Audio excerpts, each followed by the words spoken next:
बिस्मिल्लाहिर्रहमानिर्रहीम। अस्सलामु अलैकुम।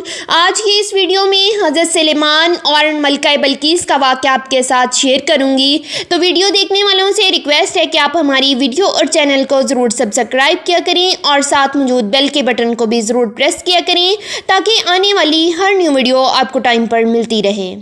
तो हज़रत दाऊद अलैहिस्सलाम के बेटे हज़रत सुलेमान अलैहिस्सलाम थे। हज़रत दाऊद अलैहिस्सलाम के इंतकाल के बाद जानशीन बने हज़रत सुलेमान अलैहिस्सलाम। हज़रत दाऊद अलैहिस्सलाम की ज़िंदगी ही में हज़रत सुलेमान अलैहिस्सलाम को भी मुआज़े मिले, बाप और बेटे दोनों को मुआज़े मिले थे। हज़रत सुलेमान अलैहिस्सलाम को अल्लाह ताला ने जो मुआज़े दिए उसमें से एक मुआज़ा ये था कि वो परिंदों की बोलियाँ जानते थे। हज़रत सुलेमान अलैहिस्सलाम को अल्लाह ताला ने परिंदों की बोलियाँ सिखाई, वो चींटियों की बातें तक सुन लिया करते थे। हज़रत सुलेमान अलैहिस्सलाम का एक वाक़या मलका बिल्किस के साथ भी पेश आया। आज से हज़ारों साल क़बल जज़ीरा अरब के जनूबी इलाकों में यमन के गिरदोनवा में एक शहर आबाद था जिसे सबा कहा जाता था और वहाँ आबाद लोगों को कौमे सबा कहकर पुकारा जाता था। यहाँ के लोग नहायत ही नेमतों और राहतों में थे, मगर ये कौम शिरक में मुब्तला थी और सूरज की पूजा किया करती थी। जब वहाँ के बादशाह शराजील बिन मालिक की मौत हुई तो उसकी बेटी बिल्किस ने हुकूमत की बागडोर संभाली।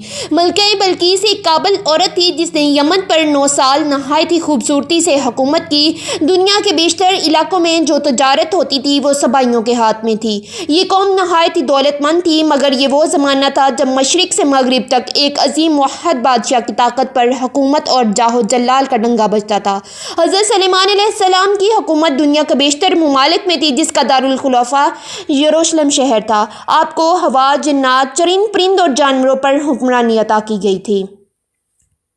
तो सूरत अल-नमल आयत नंबर 20 से 25 में है, आपने परिंदों की देखभाल की और फरमाने लगे, क्या बात है, हुद नज़र नहीं आ रहा, क्या वह वाकई ही गैर हाजिर है? यकीनन मैं उसे सख्त सज़ा दूंगा या उसे ज़िबा कर डालूंगा या वो मेरे सामने माकूल वजह बयान करे। कुछ ज़्यादा देर न गुजरी, उसने आकर कहा कि मैं एक ऐसी खबर लाया हूँ जो आपको उसकी खबर ही नहीं। मैं सबा की एक सच्ची खबर आपके पास लाया हूँ। मैंने देखा है कि उनके बादशाह एक औरत है जिसे हर किस्म की चीज़ से कुछ ना कुछ दिया गया है और उसका तख्त भी बड़ा अजीम है। मैंने उसे और उसकी कौम को अल्लाह ताला को छोड़कर सूरज को सजदा करते देखा है। शैतान ने उनको सीधे रास्ते से हटा दिया है, बस वो हदायत पर नहीं आते कि उसी अल्लाह को सजदा करें जो आसमानों और ज़मीनों की पोशीदा चीज़ों को बाहर निकालता है और जो कुछ तुम छुपाते और ज़ाहिर करते हो वो सब कुछ जानता है।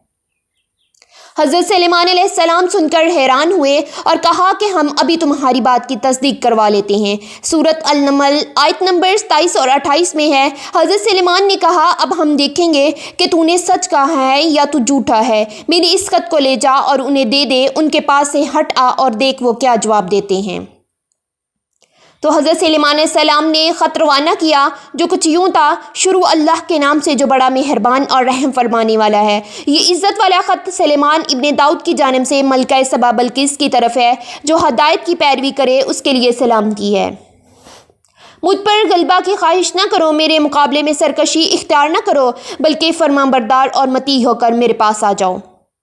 ये ख़त दरअसल मलका सबा और उसकी कौम की तरफ दावते इस्लाम थी। हुदहुद ने यह ख़त ले जाकर मलका बिल्किस की गोद में गिरा दिया। मलका के दरबार में उस वक्त 300 के करीब सरदार मौजूद थे। हुदहुद ख़त गिरा कर कहीं दूर जा बैठा। उन्होंने जब ये ख़त देखा तो तैश में आ गए और कहा कि यह हमारी तौहीन की गई है, हमें उस ख़त का जवाब सख्त से सख्त देना चाहिए। मगर मलका बिल्किस बहुत समझदार थीं। उसने सबको समझाया कि ख़त से पता चल रहा है कि यह कोई आम शख्स नहीं, खुदा का कोई पैगंबर है, लिहाजा हमें हिकमत और दानाई से काम लेना चाहिए। मलका ने कहा कि मैं हज़रत सुलेमान की तरफ एक तोहफ़ा भेजती हूँ, अगर उन्होंने कबूल किया तो वो बादशाह है, मैं उससे जंग करूँगी, लेकिन अगर उन्होंने तोहफ़ा कबूल ना किया तो मैं उसकी पैरवी करूँगी क्योंकि वो नबी हैं।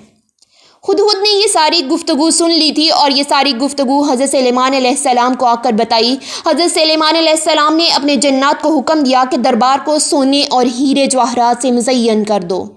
तो मलका बिल्किस ने हज़रत सुलेमान अलैहिस्सलाम के लिए तोहफ़े भेजे, जिसमें सोने की ईंटें, जवाहरात, गुलाम, कनीज़ें और मलका का एक ख़त भी था।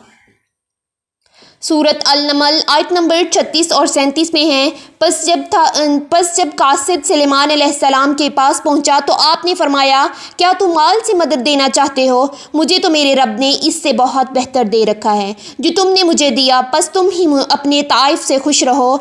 ان کی طرف واپس لوٹ جا، ہم ان کے مقابلے پر وہ لشکر لائیں گے جن کے سامنے ان کے پڑھنے کی طاقت نہیں، اور ہم انہیں ذلیل اور پست کر کے وہاں سے باہر کر دیں گے۔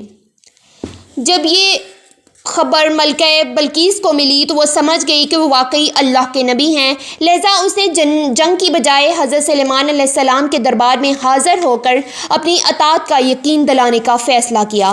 جب حضرت سلیمان علیہ السلام تک یہ پیغام پہنچا تو آپ نے اپنے درباریوں سے کہا کہ تم میں سے کون ہے جو ان کے مطیع ہو کر آنے سے پہلے ملکہ کا تخت میرے پاس اٹھا کر لائے گا؟ ایک دیوہے کل جن نے کہا آپ کے دربار کو برخاست کرنے سے پہلے میں اسے لا سکتا ہوں، میں اس کام کو قوت رکھتا ہوں۔ پھر ایک اور شخص نے کہا جس کے پاس کتاب کا علم تھا، اس نے کہا میں یہ تخت آپ کو آپ کے پلک جھپکنے سے پہلے ہی لا دوں گا۔ جب آپ نے تخت کو اپنے پاس موجود پایا تو فرمانے لگے یہی میرے رب کا فضل ہے کہ وہ مجھے آزمائے اور میں شکر گزاری کرتا رہوں یا ناشکری، اور جو شکر کرتا ہے تو اس کا شکر اس کے لیے اپنے لیے ہی مفید ہے، اور اگر ناشکری کرے تو میرا پروردگار بے نیاز ہے اور اپنی ذات میں بزرگ و برتر ہے۔ مفسرین کے مطابق وہ شخص حضرت سلیمان علیہ السلام کا دوست تھا، اور بعض مفسرین نے کہا کہ وہ آپ کا خالہ زاد بھائی تھا۔ جب تخت لایا گیا تو پھر حضرت سلیمان علیہ السلام نے تخت میں تبدیلی کا حکم دیا۔ اس تخت کی لمبائی 80 ہاتھ اور اونچائی 30 ہاتھ تھی، اس میں ہیرے جڑے ہوئے تھے۔ اس تخت کو پہلے سے بھی بہتر بنا دیا گیا۔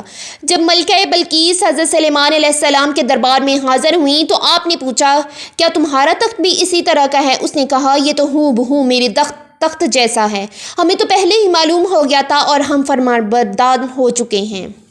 حضرت سلیمان علیہ السلام نے ایک ایسی عمارت بنوا لی تھی جس کا فرش شیشے کا تھا، نیچے پانی جاری تھا، پانی میں مچھلیاں تھیں۔ حضرت سلیمان علیہ السلام اس عمارت میں اپنے شاہی تخت پر جلوہ افروز تھے اور شیشے کے نیچے سے پانی نظر آ رہا تھا، جبکہ اس کے اوپر شیشہ تھا پر شیشہ نظر نہیں آتا تھا۔ بلقیس کو اس محل میں لایا گیا، جب اس نے فرش کو دیکھا تو وہ سمجھی کہ شاید یہ پانی کا ایک حوض ہے، لہذا اس نے اپنے کپڑے پکڑ کر تھوڑے اوپر کر لیے کہ گیلے نہ ہو جائیں۔ حضرت سلیمان علیہ السلام نے کہا یہ تو شیشے کا فرش ہے۔ تب وہ تھوڑی شرمندہ ہوئی اور بول اٹھی کہ اے میرے پروردگار، میں سورج کی پوجا کر کے اپنے آپ پر ظلم کرتی رہی، اور اب میں نے سلیمان کے ساتھ اللہ رب العزت کی اطاعت قبول کر لی، لہذا بلقیس پر یہ ظاہر ہو گیا کہ جس طرح وہ شیشے کے صحن کو پانی کی لہریں مارنے والا گہرا حوض سمجھ بیٹھی، اسی طرح اس نے اور قوم نے سورج کی چمک دمک دیکھ کر اسے معبود اور خدا سمجھ لیا تھا۔